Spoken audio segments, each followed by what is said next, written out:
أسس عمر الكثير من الأحكام استناداً إلى مزاجه وظنونه الشخصية، خلافاً للقرآن وللسنة.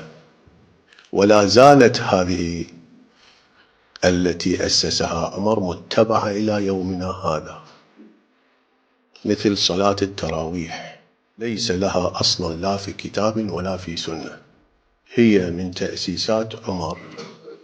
التكتف بالصلاة من تأسيسات عمر. حذف حي على خير العمل من الأذان من تأسيسات عمر. الأذان نزل من السماء مع حي على خير العمل، عمر حذفه. ولا زال تشوفون مآذن المسلمين تمضي على سنة عمر وتخالف القرآن والسنة.